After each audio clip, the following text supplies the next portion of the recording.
ज़ुहैब तारड़ हाफिज़ाबाद से फरमाते हैं कि साबिक़ वज़ीर आज़म यानी इमरान ख़ान साहब के हालिया लॉन्ग मार्च में ख़ातून रिपोर्टर सदफ़ नईम की मौत वाक़ हो गई गाड़ी के नीचे आने की वजह से।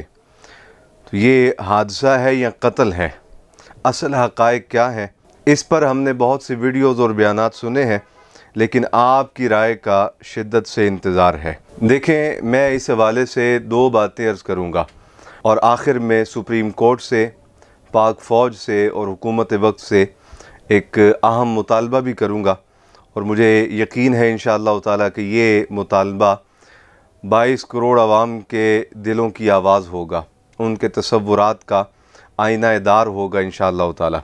गुजारिश ये है कि साबिक़ वज़ीर आज़म जनाब इमरान ख़ान साहब के लॉन्ग मार्च के अंदर जो हादसा पेश आया है, ख़ातून रिपोर्टर, ख़ातून सहाफ़ी के ख़ान साहब की गाड़ी के नीचे आके सर कुचले जाने का, इसमें ज़ाहिर है कि कई सारी जिहतें होंगी। ये कोई यकजहत मामला नहीं, इसकी कई सारी जिहतें हैं, कई सारे पहलू हैं। उन तमाम को देखना चाहिए और उन पे गौर करना चाहिए, फिर ही बंदा किसी नतीजे पे पहुंच सकता है और हतमी राय कायम कर सकता है। एक बात तो ये है कि ख़ान साहब ने ये लॉन्ग मार्च पहली बार नहीं किया, इससे पहले भी 2014 में ख़ान साहब लॉन्ग मार्च कर चुके हैं और उसमें तहरीक मिनहाजुल कुरान डॉक्टर ताहिरुल क़ादरी साहब की जमात भी शामिल थी। उनके वर्कर और उनके कारकुनान बड़े तरबियत याफ्ता और मुनज़्ज़म हैं। तो 2014 का जो ख़ान साहब का मार्च था वो किसी भी नागहानी आफत से, हादसे से महफूज रहा।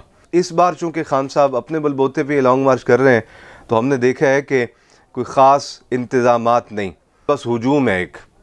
और इससे पहले तहरीक लब्बैक या रसूलुल्लाह पाकिस्तान भी कई बार लॉन्ग मार्च कर चुकी है।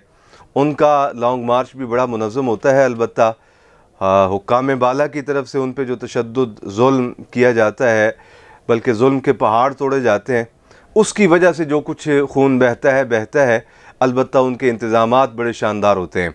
ये जो वाक़या पेश आया है ये इंतहाई अफसोसनाक वाक़या है, इसकी जितनी भी मज़म्मत की जाए कम है। दो जिहतें ख़ास तौर पे बनती हैं। एक तो ये कि दौड़ते हुए किसी को ट्रक पे चढ़ाना या ट्रक से उतारना इंतहाई गैर ज़िम्मेदाराना फ़ेल है, इसकी जितनी मज़म्मत की जाए कम है।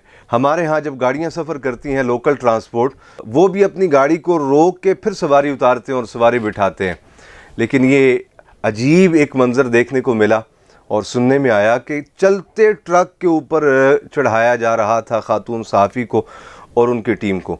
अब ये बेचारे खाली हाथ तो होते नहीं, इनके पास माइक होते हैं, कैमरे होते हैं, बहुत सारे मामलात ऐसे होते हैं कि जिनकी वजह से ये काफ़ी सारा बोझ ऑलरेडी वज़न उठा रखा होता है इन्होंने।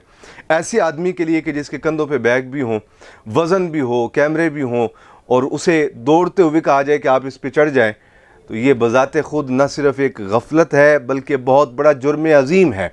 दूसरी जिहत इसमें यह भी मुमकिन है, आप जानते हैं कि गुज़िश्ता कुछ अरसा से जब से सोशल मीडिया आया है, उसके बाद से सियासी जमातों के जलसों के अंदर, ख़ास तौर पे जो दीनी रुझान नहीं रखते, लिबरल मिजाज की जो सियासी जमातें हैं, उनके जलसों के अंदर इस तरह के हादसात मामूल का हिस्सा है। ख़वातीन के साथ बदतमीज़ी करना, नाज़ेबा हरकत करना, शरारतें करना, ओबाश नौजवान आ जाते हैं, डिसिप्लिन नहीं होता, नज़्म ज़ब्त नहीं होता, ख़वातीन और मर्द हज़रात का मखलूत इज्तिमा होता है और उससे जो हादसात पेश आते हैं, बद अखलाकी मामलात देखने में आते हैं, ये मामूल बन गया है। आप देखते हैं सोशल मीडिया भरा पड़ा है ऐसे मामलात से कि कहीं ख़ान साहब के जलसे में, बल्कि इनके जलसे में तो बहुत ज़्यादा इस तरह के मामलात होते हैं।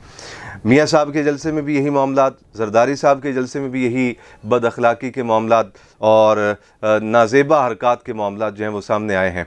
तो ये भी मुमकिन है कि वो ख़ातून सहाफ़ी जब ट्रक के साथ साथ दौड़ रही थी सदफ़ नईम, तो मुमकिन है कि किसी नौजवान ने कोई शरारत की हो, कोई हरकत की हो ऐसी कि जिससे उनका पाँव फिसला हो या धक्का दिया हो और वो चलते ट्रक के नीचे आके उनका सर कुचला गया। तो दोनों सूरतों में अगर तो ये था कि वो ट्रक भगाया जा रहा था और भगाते हुए इंतज़ामिया जो थी ट्रक की या लॉन्ग मार्च की, उन्होंने उनको इशारा दिया कि आप ट्रक के ऊपर आ जाएं, भागते ट्रक के ऊपर, तो ये भी एक जुर्म अज़ीम है। और अगर उस खातून सहाफ़ी को किसी ने धक्का दिया है दौड़ते हुए, तो ये उससे भी बड़ा जुर्म और ये शरारत और बद अखलाकी है। तो ऐसी सूरत में मैं पाकिस्तान की सुप्रीम कोर्ट से और अफवाज पाकिस्तान से ये पुरज़ोर मुतालबा करूँगा कि दोनों सूरतों में सीसीटीवी कैमरे मौजूद होते हैं रोडों पे, वहाँ बहुत सारे लोगों के मोबाइल ऑन होंगे, वहाँ बहुत सारे लोगों के कैमरे चल रहे होंगे। तो ऐसी सूरत में फ़ौरी तौर पे एक बड़ा कमीशन बनाया जाए और वो तहकीकात करे और इस मामले की तह तक पहुँचे। अगर पहली सूरत सामने आए कि दौड़ते हुए ट्रक पर उनको चढ़ने का कहा गया और उनका पाँव फिसला और वो ट्रक के नीचे आके सर कुचला गया, तो इस पर भी तहकीकात करके जो मुजरिम हैं उनको करार वाक़ई सज़ा दी जाए। और अगर वहाँ मौजूद किसी नौजवान ने, किसी छिछोरे ने उस खातून सहाफ़ी को धक्का दिया और वो गिरी और उनका सर जो है वो ट्रक के नीचे आके कुचला गया, तो ऐसी सूरत में फिर भी गिरफ़्तार करके करार वाक़ई सज़ा दी जाए, मुजरिमों का तयन किया जाए। और दूसरा मुतालबा मैं आर्मी चीफ साहब से भी और सुप्रीम कोर्ट के मुअज़्ज़ज़ जजेस साहिबान से भी अर्ज़ करना चाहता हूँ, वो ये है कि आपके पास क़ुव्वत है, ताकत है, इख्तियार है। इस्लाम किसी सूरत भी मर्द और औरत के मखलूत माहौल का मिजाज नहीं रखता, ना इसकी इजाज़त देता है। हमारे इदारों में ख़वातीन पुलिस एहलकार होती हैं, हमारे स्कूलों कॉलेजेस में ख़वातीन टीचर्स होती हैं, इसी तरह शोबा सहाफ़त के अंदर ख़वातीन सहाफ़ी होती हैं। ये कानून बनाया जाए और इसको बज़ोर बाजू बज़ोर क़ुव्वत नाफिज़ किया जाए कि ख़वातीन के मामलात ख़वातीन हैंडल करें, थानों के अंदर भी, कॉलेजेस और स्कूल्स के अंदर भी। इसी तरह सहाफ़ती शोबे के अंदर भी अगर कोई खातून प्रेस कॉन्फ्रेंस करना चाह रही हैं तो उसको ख़वातीन कवर करें, उसमें मर्दों का दाखिला मना हो। और इसी तरह अगर मर्दों का इज्तिमा है तो उसकी कवरेज के लिए सिर्फ मर्द हज़रात ही होने चाहिए। और मैं तीसरा मुतालबा हुकूमत पाकिस्तान से करना चाहता हूँ, वो ये कि आप ख़वातीन के लिए माहाना वजीफ़े का ऐलान करें ताकि ख़वातीन को अपने बाल बच्चों को छोड़ के इस तरह की मुशक्क़त के कामों में पड़ना ही ना पड़े। वो अपने बाल बच्चों की अच्छी तरबियत करें, अपने घर वालों को टाइम दें, उनके पास अखराजात और वसाइल इतने हों कि वो छोटी छोटी नौकरियों की मोहताज ना रहें। अल्लाह रब्बुल आलमीन मेरे हुक्काम को और इस मुल्क के ज़िम्मेदारान को इन गुजारिशात पे अमल की तौफ़ीक से मालामाल करे और पाकिस्तान को सुबह क़यामत तक कायम दायम रखे। ख़ातून सहाफ़ी, ख़ातून रिपोर्टर जिनका इंतकाल हो गया, अल्लाह रब्बुल आलमीन उनके दरजात बुलंद फरमाए। अस्सलामु अलैकुम व रहमतुल्लाहि व बरकातुहू।